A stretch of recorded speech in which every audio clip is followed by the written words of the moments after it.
दोस्तों हमारे यूट्यूब पर आपका बहुत बहुत स्वागत है। दोस्तों आज की वीडियो का टॉपिक है सीजी बोर्ड एग्जाम 2021। ये सब्जेक्ट आप लोगों का बिजनेस स्टडीज का है, व्यावसायिक अध्ययन का। तो आप लोग वीडियो में अंत जरूर बने रहें। अगर इस चैनल पर पहली बार विजिट करें तो चैनल को सब्सक्राइब जरूर कर लीजिए। सब्सक्राइब करें, लाइक करें, अपने दोस्तों में शेयर करें। तो देखिए प्रश्न नंबर पहले का खंड आ का, तो पहले में हो जाएगा विनिर्माण उद्योग। सा इसमें हो जाएगा व्यक्तिगत पहचान पत्र। तीसरे का सीमेंट। चौथे का बा थोक व्यापार। पांचवें का सा इंटरनेट।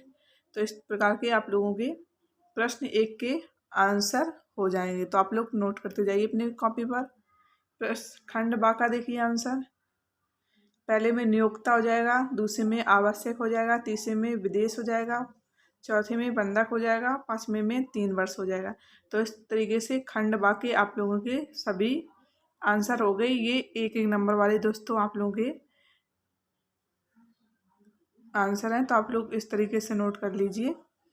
तो देखते हैं नेक्स्ट खंड सा का। सत्य और असत्य हैं दोस्तों इसमें।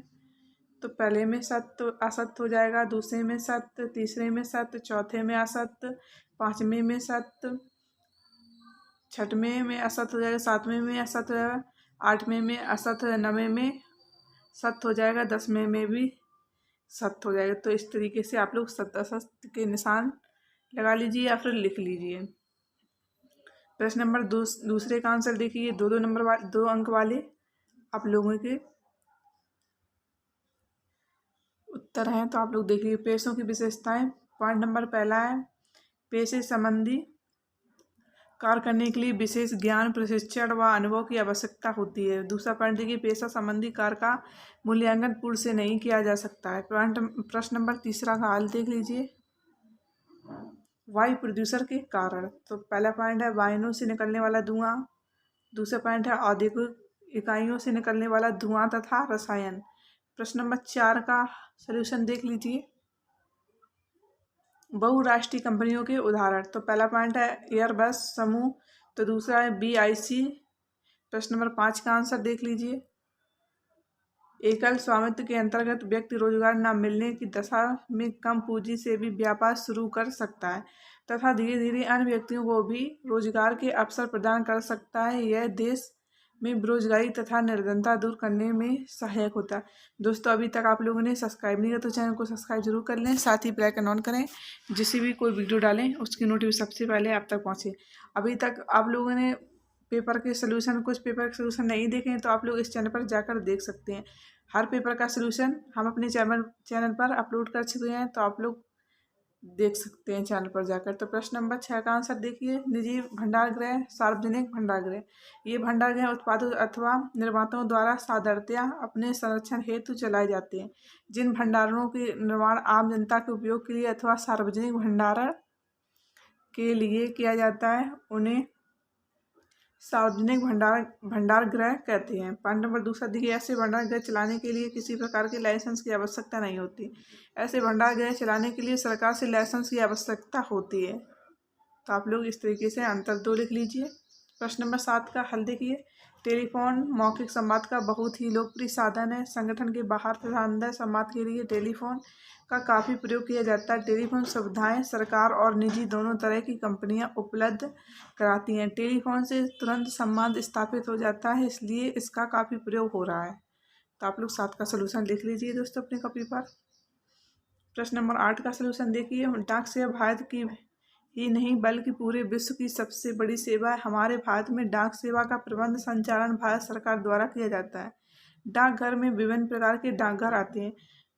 दोस्तों ये आंसर लिखे हैं, क्वेश्चन हमने नहीं लिखे हैं, तो आप लोग अपने प्रश्न पत्र से हेडिंग डालकर लिख सकते हैं। प्रश्न नंबर 9 का देखिए। क्रय वह क्या है जिसमें एक व्यक्ति नकद भुगतान कर कुछ वस्तुएं अथवा संपत्तियों का हस्तांतरण अपने नाम पर करवाता है।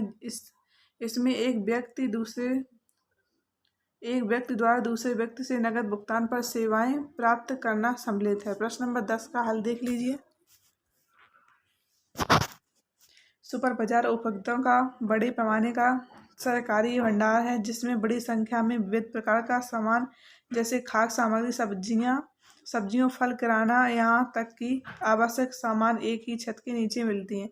इसका निर्माण दैनिक आवश्यकता की वस्तुओं को अपने सदस्यों एवं जनता को उचित मूल्य पर विक्रय के लिए किया जाता है। सुपर बाजार की वितरण प्रक्रिया से बिचलियों या मध्यस्थों का पूर्ण रूप से बहिष्कार हो जाता है।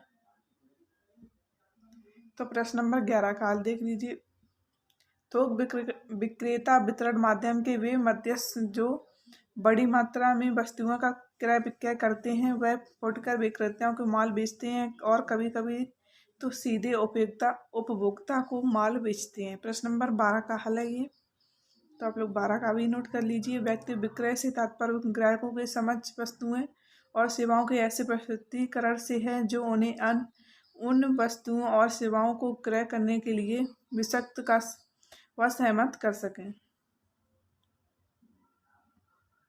प्रश्न नंबर 13 का हल देख लीजिए। जीविका का चुनाव जीवन का एक महत्वपूर्ण अंश है। आज जिस वृत्ति का चुनाव करते हैं वही आपको भविष्य को आधारशिला है। पहले लोग अपनी शिक्षा पूरी करते थे, फिर अपनी जीविका का निर्णय करते थे, लेकिन आज की पीढ़ी अपनी विद्यालय शिक्षा पूरी करने से पहले ही अपने भविष्य का निर्माण दिशा में कदम बढ़ा लेती है। तो आप लोग इस तरीके से 13 का सलूशन लिख लीजिए।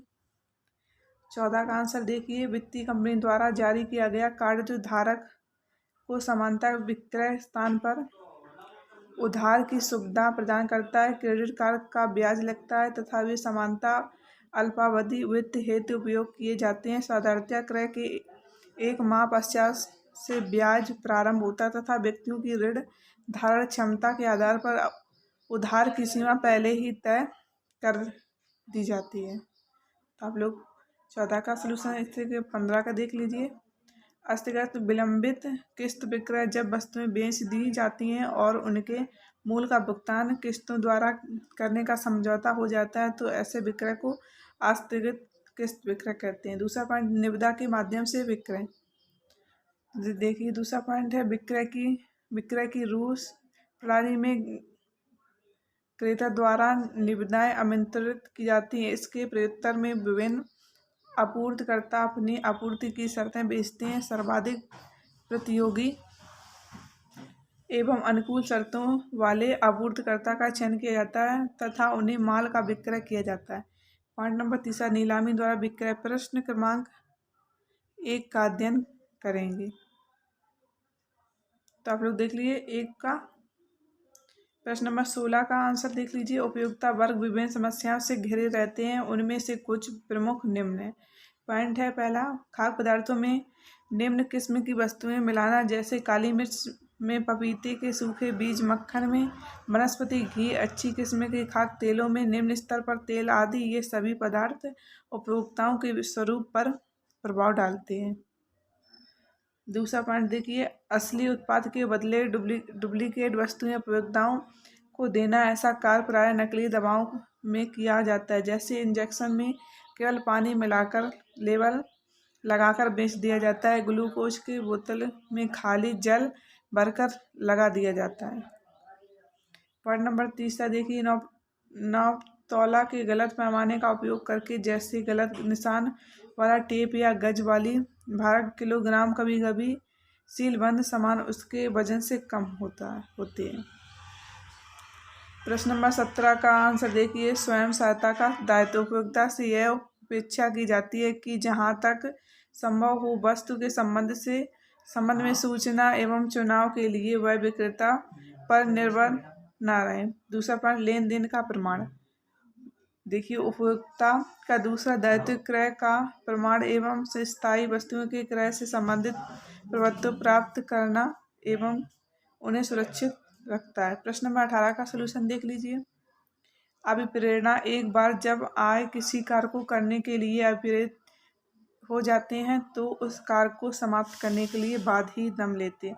आत्मविश्वास, जीवन में सफलता प्राप्त करने के लिए अपने आप पे आत्मविश्वास उत्पन्न करना चाहिए।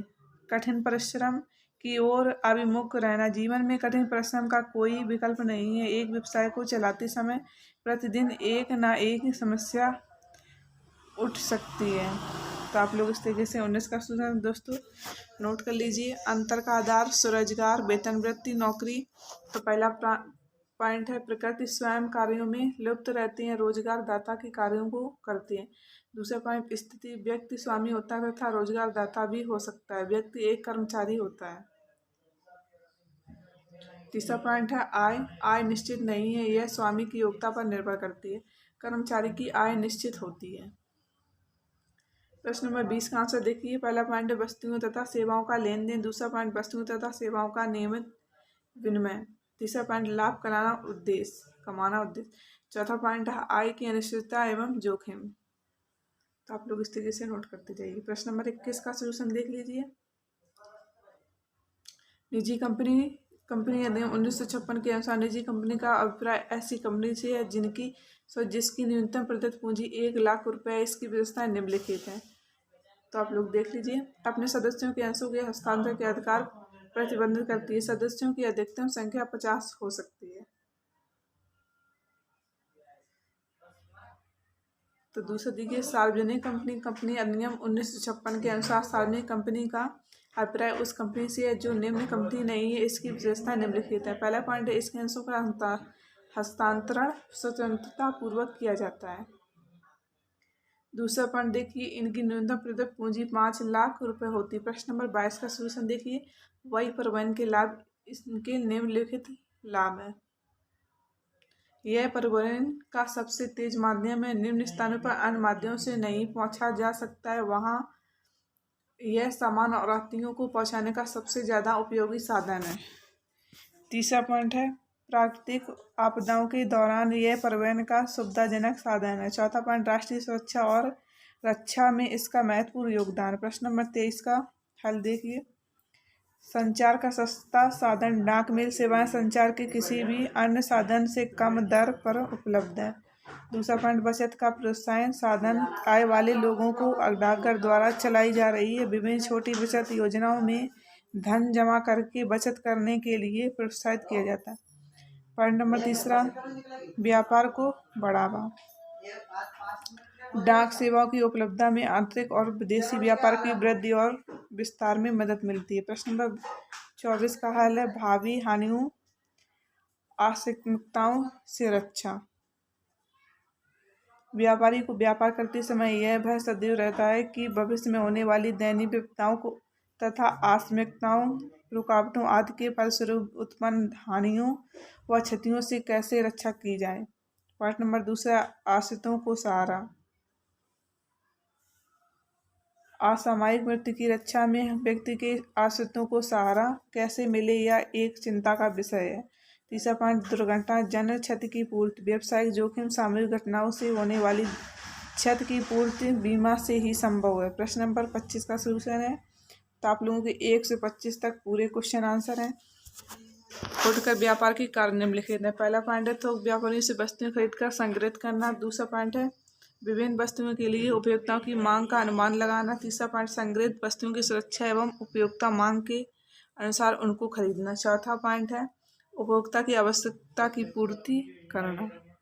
तो आप लोगों के 1 से 25 तक पूरे आंसर थे। अगर आपको वीडियो जरूर पसंद आए वीडियो को लाइक जरूर करें, चैनल को सब्सक्राइब करें, साथ ही बेल आइकन ऑन करें जिससे भी कोई वीडियो डालें उसकी नोटिफिकेशन सबसे पहले आप तक पहुंचे।